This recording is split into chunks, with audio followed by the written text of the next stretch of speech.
নমস্কার বন্ধুরা, বড় সুখবর। পশ্চিমবঙ্গের নতুন সংগ্রামী ভাতা প্রকল্প নিয়ে কিন্তু এই মুহূর্তে বড় আপডেট সামনে এসেছে।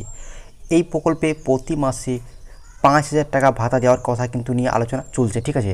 তো এই যে সংগ্রামী ভাতা কারা আবেদন করতে পারবেন, কি কি ডকুমেন্ট লাগবে আপনাদের আবেদন করতে গেলে, প্রত্যেক মাসে 5,000 টাকা পাওয়ার জন্য কীভাবে আপনারা ফর্ম ফিল আপ করবেন, অনলাইনে কবে থেকে আবেদন শুরু হতে পারে, সব তথ্য আজকের ভিডিওতে বিস্তারিত জানাবো। তাই ভিডিওটি আপনারা শেষ পর্যন্ত দেখুন এবং চ্যানেলটিকে আপনারা অবশ্যই সাবস্ক্রাইব করে রাখবেন।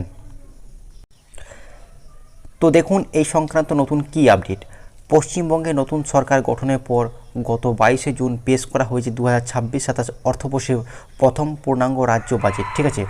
অর্থমন্ত্রী স্বপন দাশগুপ্তের পেশ করা এই বাজেটে অন্নপূর্ণা যোজনা, বিধবা ভাতা এবং বার্ধক্য ভাতার মতো একঝাঁক সামাজিক প্রকল্পে পরিধি ও অনুদান বৃদ্ধির পাশাপাশি একটি সম্পূর্ণ নতুন প্রকল্পে কিন্তু ঘোষণা করেছেন, যার নাম হচ্ছে সংগ্রামী ভাতা। তো এই ভাতা কি, এই ভাতা আপনারা কীভাবে আবেদন করবেন, তার সঙ্গে আপনাদের কি কি ডকুমেন্ট লাগবে, সমস্ত কিছু আমরা দেখে নেব। দেখুন সংগ্রামী ভাতা কি। প্রথমে বলা হয়েছে, সহজ কথায় রাজনৈতিক মতাদর্শের কারণে বা গণতান্ত্রিক আন্দোলনে অংশ নেওয়ার অবরোধে যারা বিগত দিনে মিথ্যা ভিত্তিহীন মামলার শিকার হয়েছেন তাদের পাশে দাঁড়াতে সম্মান জানাতে পশ্চিমবঙ্গ সরকার এই বিশেষ ভাতা কিন্তু ব্যবস্থা করেছেন, ঠিক আছে। মুখ্যমন্ত্রী শুভেন্দু অধিকারী এই প্রসঙ্গে জানিয়েছেন, এই ভাতা কোনো আর্থিক সাহায্য নয়, লড়াই করা মানুষদের প্রতি রাষ্ট্রের একটি সম্মান। তার মতো আগের সরকারি আমলে বহু মানুষ সরকারি ত্রুটির বিচ্যুতি নিয়ে গণতান্ত্রিক আন্দোলনে সামিল হওয়া রাজনৈতিক প্রতিহিংসার শিকার হয়েছেন। এই ভাতার মাধ্যমে সেই সব আন্দোলনকারীদের যোগ্য মর্যাদা দেওয়া হবে, ঠিক আছে। তো বুঝতে পারছেন বিষয়টি। আর এই ভাতার পরিমাণ দেখুন, ভাতার পরিমাণ কত। এই সংগ্রামী প্রকল্পের বাজেট প্রস্তাব অনুযায়ী যারা সরকারি পক্ষ থেকে সংগ্রামী হিসেবে চিহ্নিত হবেন তারা কিন্তু প্রত্যেক মাসে মাসে কিন্তু 5,000 টাকা করে এই সংগ্রামী ভাতা কিন্তু ব্যাঙ্ক অ্যাকাউন্টে সরাসরি পেয়ে যাবেন। আর এই ভাতা কিন্তু কারা এই ভাতা কিন্তু সুবিধা পেতে পারেন, যোগ্যতা কী রয়েছে দেখুন, শর্ত বা যোগ্যতা কী রয়েছে। বাজেট বক্তব্য এবং পরবর্তী সাংবাদিক বৈঠক থেকে প্রাপ্ত তথ্য অনুযায়ী নিম্নোক্ত ব্যক্তিরা এই ভাতার আওতায় কিন্তু আসতে পারেন। মিথ্যা মামলার শিকার, যে সমস্ত রাজনৈতিক কর্মী বা সাধারণ নাগরিক নিজেদের রাজনৈতিক বিশ্বাসের কারণে বিগত দিনে মিথ্যা ভিত্তিহীন মামলার মুখোমুখি হয়েছেন। তো বুঝতে পারছেন আপনাকে কেউ মিথ্যা মামলায় ফাঁসিয়েছেন বা আপনি কোনো অকারণে আপনি জেল খেটেছেন মিথ্যা মামলায়, রাজনৈতিক মামলা হতে পারে, আপনি একজন সাধারণ নাগরিকও হতে পারেন, আপনি মিথ্যা মামলায় জেল খেটেছেন, ঠিক আছে, এক কথায়। তো তার জন্য কিন্তু সরকার আপনাকে অনুদান দিচ্ছে প্রত্যেক মাসে মাসে 5,000 টাকা করে। আরও কী বলা হয় যেমন, গণতান্ত্রিক আন্দোলনকারী, পূর্বতন সরকারি আমলে সরকারি নীতির বিরুদ্ধে বা সাধারণ মানুষের অধিকারের দাবিতে গণতান্ত্রিক আন্দোলনে অংশ নিয়ে যারা হেনস্থার শিকার হয়েছেন, মুখ্যমন্ত্রী কিন্তু তাদেরকে স্পষ্ট করে বলেছেন যে এর মধ্যে বহু বিজেপি কর্মী যেমন রয়েছে তেমন অন্যান্য দলের সংগঠনের ব্যক্তিরাও কিন্তু থাকতে পারেন যারা রাজনৈতিক হিংসা প্রতিহিংসামূলক মামলার শিকার হয়েছেন।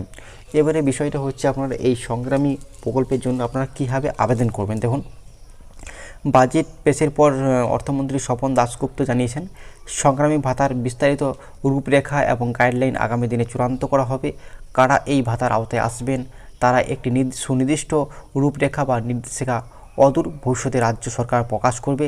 সেখানে আবেদন পদ্ধতি ও যাচাইকরণের ভেরিফিকেশন প্রক্রিয়া স্পষ্ট করা হবে, ঠিক আছে। বুঝতে পারছেন এই বিষয়ে কিন্তু একটা প্রস্তাব রাখা হয়েছে, সমস্ত কী গাইডলাইন কী ক্রাইটেরিয়া রয়েছে সমস্ত কিছু কিন্তু একটা পরে কিন্তু এটা জানিয়ে দেওয়া হবে, ঠিক আছে।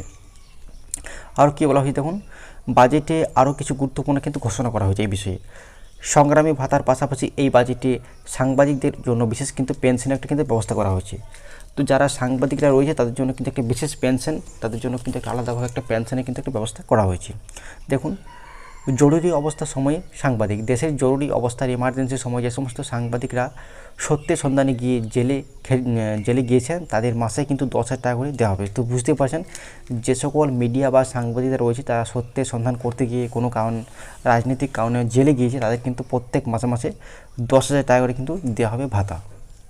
তারপরে কী বলা হয়েছে দেখুন, যে অবসরপ্রাপ্ত সাংবাদিক, সাধারণত অবসরপ্রাপ্ত সাংবাদিকদের জন্য মাসে 5,000 টাকা পেনশনের ব্যবস্থা করা হয়েছে, যা আগে মাত্র 2,000 টাকা ছিল এবং নির্দিষ্ট কিছু মানুষ পেতেন, ঠিক আছে। উপযুক্ত প্রমাণ সহ আবেদন জানালে এই সুবিধা মিলবে। তো দেখুন, রাজনৈতিক হিংসার ক্ষতিগ্রস্ত পরিবার, এর আগে মুখ্যমন্ত্রী শুভেন্দু অধিকারী ঘোষণা করেছেন যে রাজ্যে রাজনৈতিক হিংসার কারণে মৃত 315 জন কর্মীর পরিবারকে মুখ্যমন্ত্রীর ত্রাণ তহবিল থেকে 5 লক্ষ টাকা অনুদান এবং পরিবারের একজনকে কর্মসংস্থান দেওয়া হবে। ঠিক আছে, তো এটা কিন্তু শুভেন্দু অধিকারী জানিয়ে দিয়েছে যে রাজনীতি হিংসার কারণে যে মৃত হয়েছিল 315 জন পরিবার, ঠিক আছে, তাদেরকে কিন্তু 5 লক্ষ টাকা অনুদান এবং পরিবারের একজনকে কর্মসংস্থান অর্থাৎ কাজ কিন্তু দেওয়া হবে।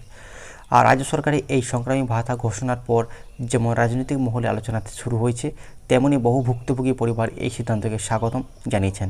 এখন দেখার বিষয় আগামী দিনে রাজ্য সরকার এই ভাতার জন্য কী ধরনের চূড়ান্ত নির্দেশিকা বা গাইডলাইন প্রকাশ করবে। তো এই প্রকল্পে কিন্তু একটা চূড়ান্ত নির্দেশিকা বা গাইডলাইন কিন্তু প্রকাশ করবে খুব শীঘ্রই, আর খুব শীঘ্রই কিন্তু আবেদন প্রক্রিয়া কিন্তু চালু হবে। তো এই সংগ্রামী ভাতার প্রকল্প নিয়ে কিন্তু আজকের এই ছোট্ট আপডেটটা এই পর্যন্তই ছিল। এই ধরনের আরও নতুন আপডেট পাওয়ার জন্য আপনারা চ্যানেলটি অবশ্যই সাবস্ক্রাইব